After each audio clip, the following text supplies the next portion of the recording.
Dan yang kita yakini sebagai seorang muslim, Nabi SAW pun tidak tahu yang gaib. Dan banyak dalil berhubungan dengan masalah itu. Sering kali Nabi Muhammad SAW ditanya tentang sebuah hukum, maka beliau tidak jawab. Tunggu wahyu turun.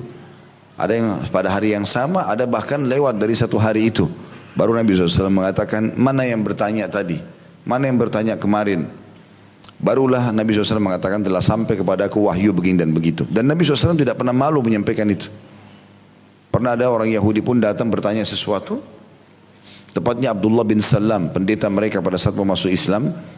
Dia bertanya, dia mengatakan, saya mau tanya kepada Muhammad pertanyaan yang tidak diketahui kecuali oleh Nabi. Maka Nabi SAW, maka orang itu pun bertanya. Dia mengatakan, saya ingin tanya, apa makanan pertama di surga? Kemudian, kapan laki-laki anak itu menyerupai ayahnya, kapan menyerupai ibunya? Kapan anak laki-laki, kapan anak perempuan? Maka Nabi SAW mengatakan, baru saja Jibril datang menyampaikan kepadaku tentang jawabannya. Sampai Abdullah bin Salam mengatakan, sungguh dia musuh orang-orang Yahudi dari kalangan malaikat.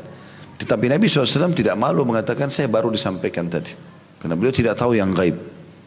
Dalam Al-Quran Allah mengatakan, A'udzubillahi minasyaitonirrajim. Allah suruh Nabi Muhammad SAW ucapkan ini, walau kuntu a'lamul ghaiba lastakthartu minal khairi wa ma massani as-su. Andai saja aku tahu yang gaib, maka tentu saja aku akan memperbanyak amal-amal kebaikan dan juga aku tidak akan ditimpa satu masalah.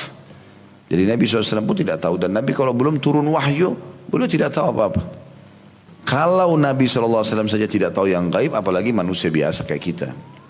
Karena ini menjadi sebuah pola yang saya lihat di sebagian orang yang mengaku dirinya sufi, ya, sehingga menganggap dia bisa bertemu sama Jibril, datang berita gaib di rumahnya. Saya pernah duduk sendiri sama orang-orang ini.